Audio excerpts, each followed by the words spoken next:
A breve história do General Field Marshal Erich von Manstein. Muitos estudiosos da história militar acreditam que o mais capaz de todos os marechais da Alemanha foi Erich von Manstein, combinando o alto intelecto com a imaginação e a determinação de um comandante de campo nato. Fritz Erich Georg Eduard von Lewinsky, nascido em 24 de novembro de 1887 em Berlim, foi um dos 10 filhos do oficial de artilharia prussiano General Eduard von Lewinsky.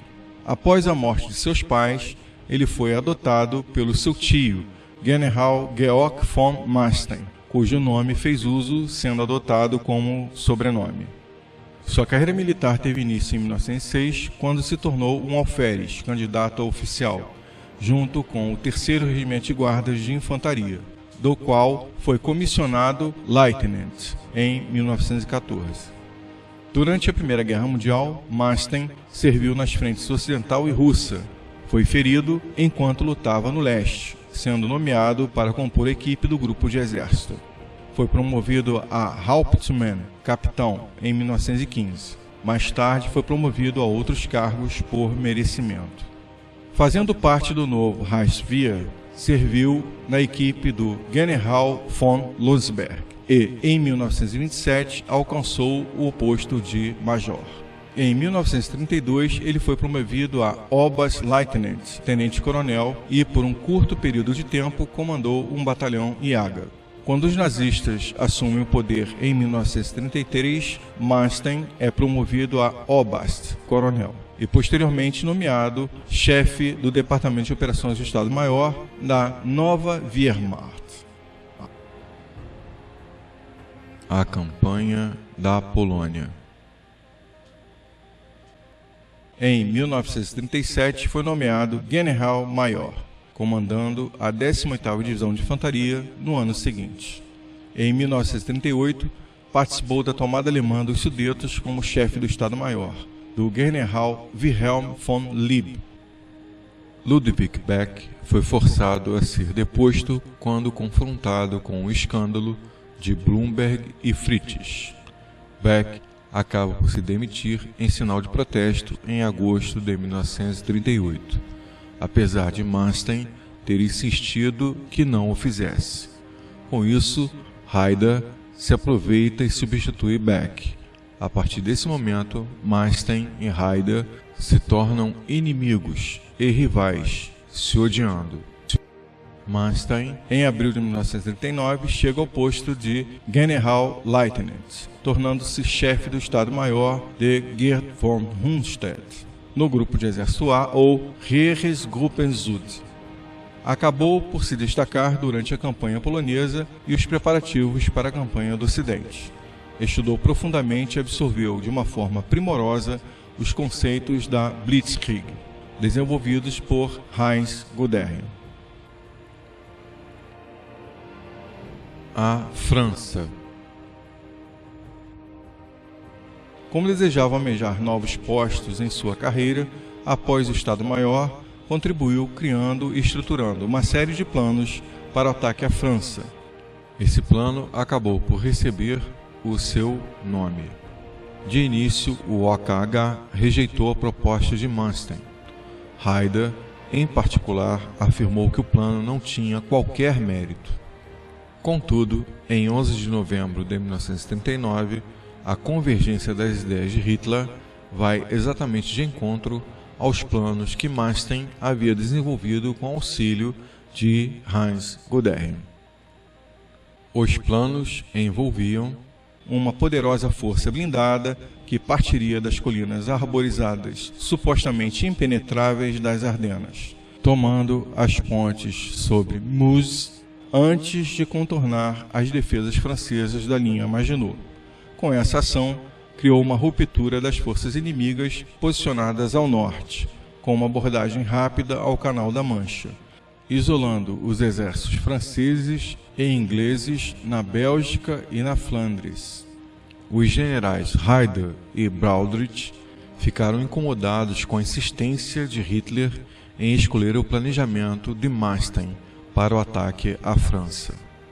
Hitler ficou impressionado com a audácia dos planos de ataque desenvolvidos por Manstein e fez uma revisão autorizando a sua entrada na estrutura do OKH, Oberkommando des Heeres. Manstein recebeu o comando do 38º Corpo de Infantaria, Armeekorps, Großverband des Heeres, AK, para o ataque ao Ocidente. Essa formação, embora fosse secundária, a responsabilidade era grande. Cumpriu e executou suas tarefas com excelência, avançando sobre o inimigo com uma velocidade impressionante.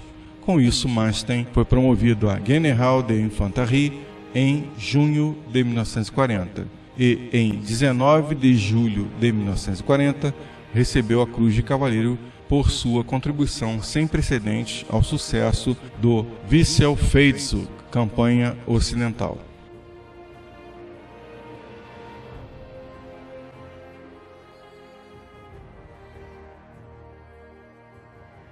A União Soviética.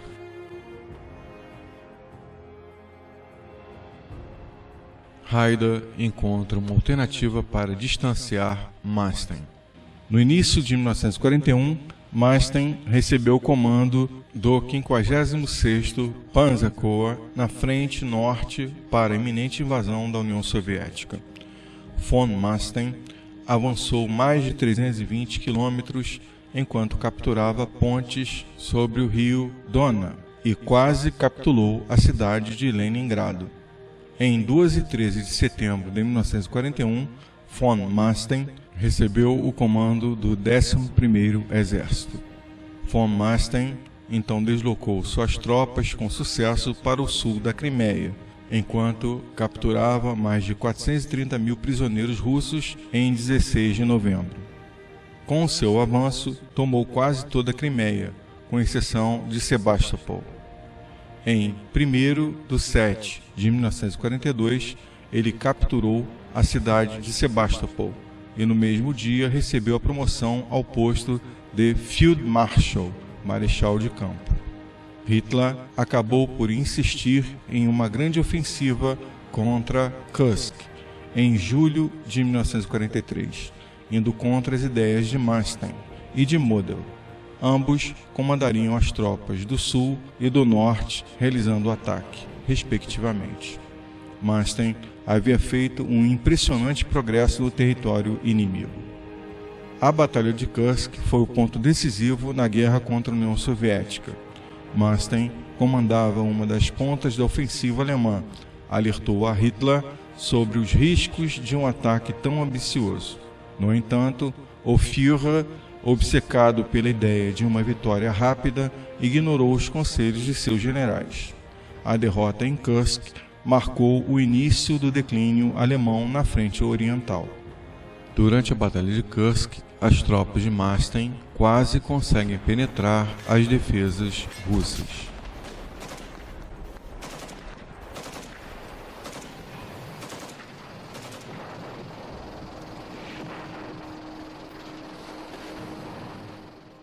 O papel de Erich von Manstein, então comandante do grupo de exércitos B, foi o de liderar a tentativa de resgate das forças alemãs cercadas em Stalingrado. Ele planejou a Operação Tempestade de Inverno, Unter-Nehmen Wintergewitter, Operação Winter Storm, uma manobra ousada que visava romper o cerco soviético e restabelecer as linhas de comunicação com o 6º Exército, que estava preso na cidade.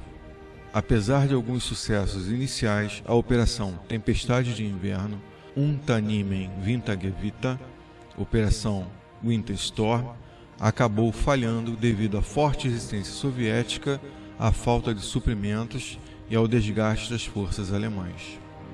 Manstein, no entanto, demonstrou sua capacidade de adaptação e liderança, conseguindo retirar suas tropas de uma situação difícil e evitar uma derrota ainda maior. Algumas observações. Existem pontos controversos com relação ao cerco do 6º Exército Alemão e à Operação Winter Storm, Tempestade de Inverno. A comentar, as unidades SS chegaram a menos de 20 quilômetros da linha de concentração do 6º Exército, realizando a evacuação de algumas unidades. Esses temas serão abordados com um aprofundamento maior nos vídeos relacionados à invasão da União Soviética.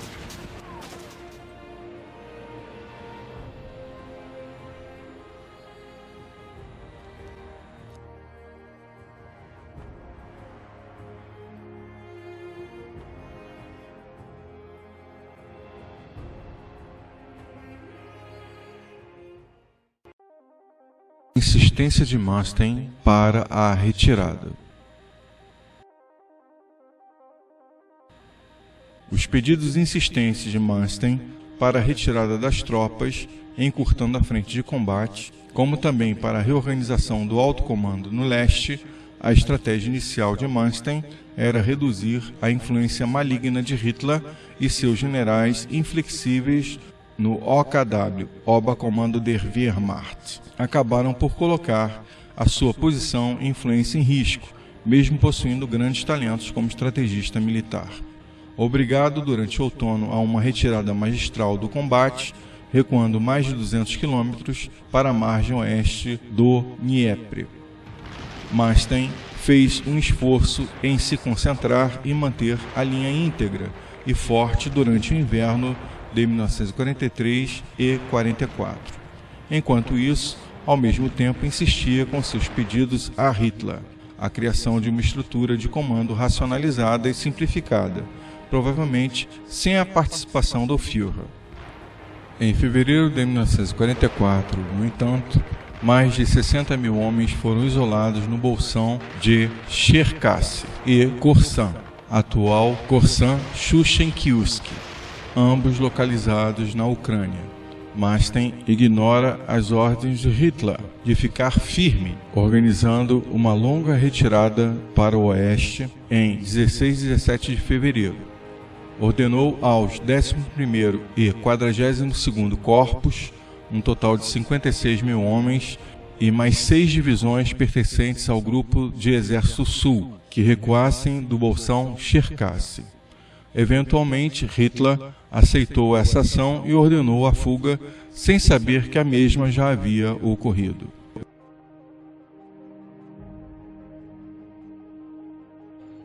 Manstein e Hitler. O relacionamento de Manstein com outros líderes militares nem sempre foi fácil. Ele era conhecido por sua franqueza e a sua disposição em expressar suas opiniões de forma clara, mesmo quando discordava de seus superiores. Seu relacionamento com Hitler era particularmente tenso. Manstein não hesitava em criticar as decisões de Hitler e defender suas próprias estratégias, o que levou a ser destituído de seu comando em 1944. Em 30 de março, após uma série de violentas discussões com Hitler, von Manstein é dispensado e afastado do comando. Hitler, após ter-lhe feito elogios sobre suas habilidades estratégicas e militares durante as operações de ataque, diz: "Não posso mais usá-lo no sul. O marechal de campo, Walter Model, assumirá." Então, von Manstein responde: "Meu Führer, por favor, acredite em mim quando digo que usarei todos os meios estratégicos à minha disposição para defender o solo em que meu filho está enterrado." Hitler ignorou o pedido de Manstein e manteve a sua decisão. Hitler, no mesmo dia, condecorou Manstein com a Cruz de Cavaleiro da Cruz de Ferro com folhas de carvalho, dispensando os seus serviços. Erich von Manstein se retirou e seguiu em direção à sua casa em Liegnitz, onde permaneceu até janeiro de 1945. Com a aproximação do Exército Vermelho, decidiu fugir com sua família para o oeste. Manstein, embora não tenha participado do plano para matar Hitler, estruturado por Schenck von Stauffenberg, conhecida como Operação Valkyria, Unternehmen Walküre, executada em 20 de julho de 1944, estava totalmente ciente do fato. acabou sendo feito prisioneiro pelos britânicos em maio de 1945. Manstein acabou sendo transferido para um campo especial de prisioneiros de guerra criado para oficiais de alta patente no Reino Unido. Retornou à Alemanha em meados de 1948. Foi julgado por crimes de guerra, mas acabou sendo absolvido das acusações mais graves em 1949. Erich von Manstein foi considerado um dos mais brilhantes estrategistas militares da Segunda Guerra Mundial. Somente brilhante, sua capacidade de prever os movimentos do inimigo o tornaram um dos pilares da Wehrmacht. No entanto, sua oposição às ordens de Hitler e sua busca por uma estratégia mais racional o colocaram em rota de colisão com os desejos do Führer.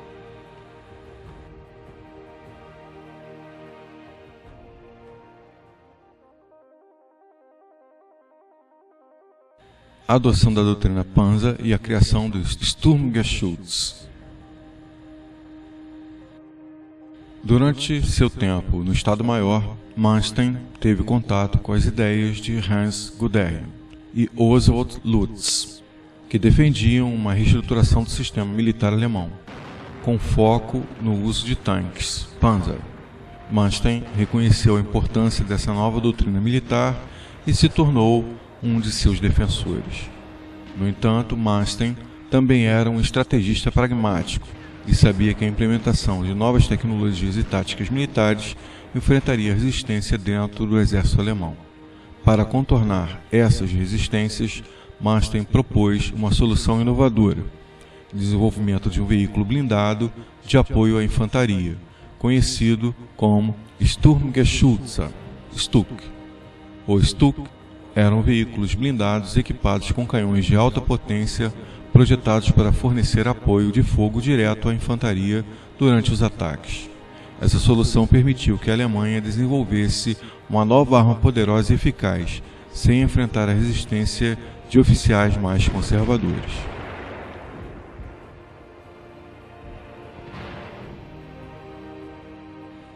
O sucesso do STUK na Segunda Guerra Mundial.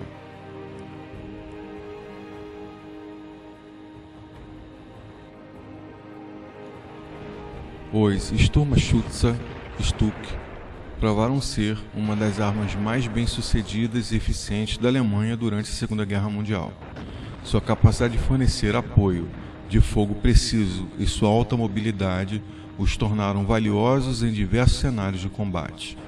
A visão estratégica de Manstein, sua capacidade de adaptação e sua disposição de inovar foram cruciais para o desenvolvimento dos Sturmgeschütze STUK. Sua contribuição para a tecnologia militar alemã e sua liderança durante a Segunda Guerra Mundial o consagraram como um dos grandes estrategistas militares da história.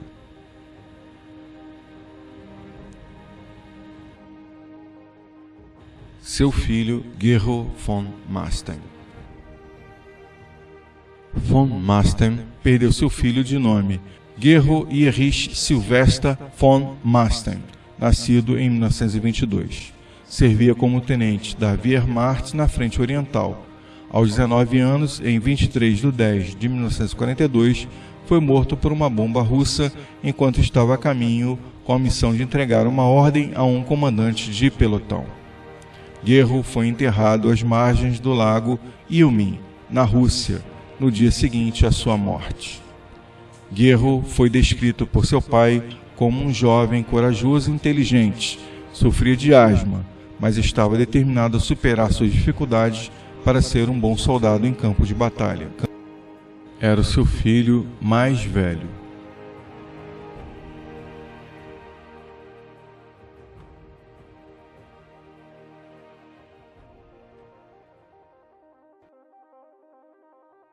Erich von Manstein detestava Hermann Göring, amaldiçoava Heinrich Himmler e tinha repúdio a Joseph Goebbels.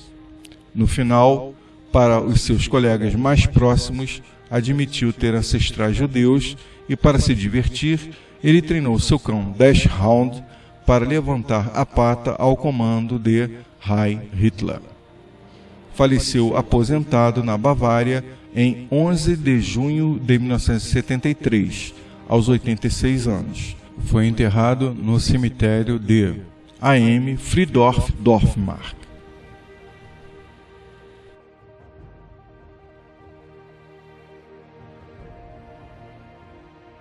Conclusão.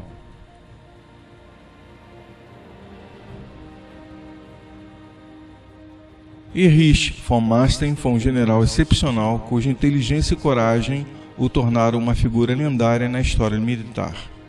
Sua carreira foi marcada por um conflito constante entre seus desejos de vencer a guerra e sua oposição às decisões desastrosas de Hitler.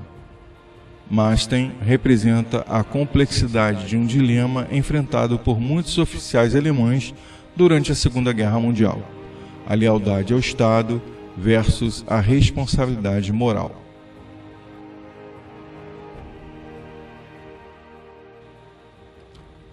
As contribuições de Manstein. Guerra de manobra. Manstein era um grande defensor da guerra de manobra, utilizando a mobilidade e a surpresa para desestabilizar as defesas do inimigo.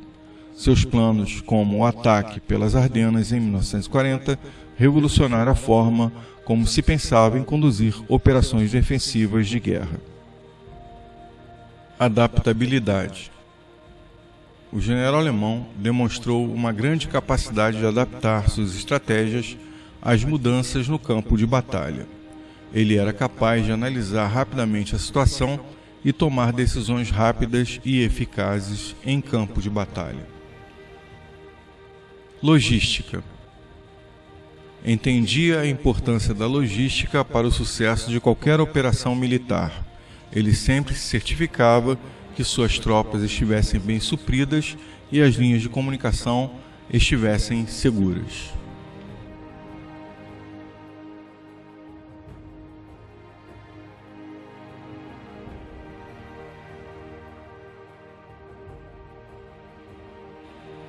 O legado controverso de Erich von Manstein. Apesar de suas brilhantes contribuições para a arte da guerra, o legado de Manstein é controverso. Sua associação com o regime nazista e sua participação em operações militares que resultaram em grandes perdas de civis mancham a sua reputação. Em 1949, ele foi condenado por 9 das 17 acusações, incluindo maus tratos a prisioneiros de guerra. Além disso, algumas de suas estratégias, como a guerra de extermínio na frente oriental, são moralmente questionáveis. Sua sentença de 18 anos foi posteriormente reduzida para 12, mas ele cumpriu apenas 4 anos antes de ser libertado em 1953. Em meados da década de 1950, ajudou a reconstruir as Forças Armadas alemãs.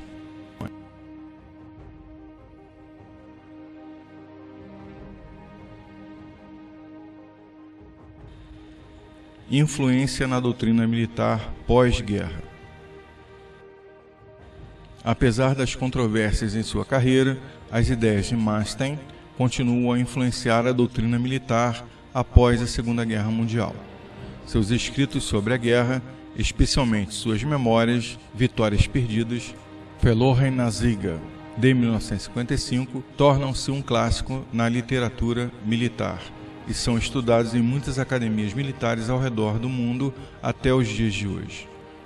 Criticou o estilo de liderança de Hitler, discutindo os aspectos militares da Segunda Guerra Mundial, como também o contexto político e ético.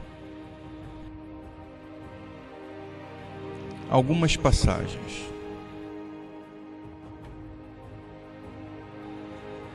À noite, Manstein, após seu encontro habitual com Hitler, onde ele recusa mais uma vez todos os seus conselhos, encontram-se 3 marechais de campo, que se retiram para seus aposentos comuns, mas antes sentam-se diante de várias garrafas de vinho tinto. Na frente de Rommel, ao lado de Gunther von Kluge, também conhecido como Gunther Hans Kluge, diz a von Manstein. Manstein: O fim será ruim, e repito o que lhe disse antes. Estou preparado para servir sob o seu comando. Com isso, Kluge se retira do local. Depois de mais algumas taças de vinho, Rommel também diz a Manstein: a guerra terminará de uma forma catastrófica. Além disso, se os aliados desembarcarem na Europa, todo o Estado e o exército alemão chegarão rapidamente a um ponto de colapso, derrubados como um castelo de cartas. Então Rommel se levanta para se despedir de von Manstein, apertando a sua mão, e diz: eu também estou preparado para servir sob o seu comando.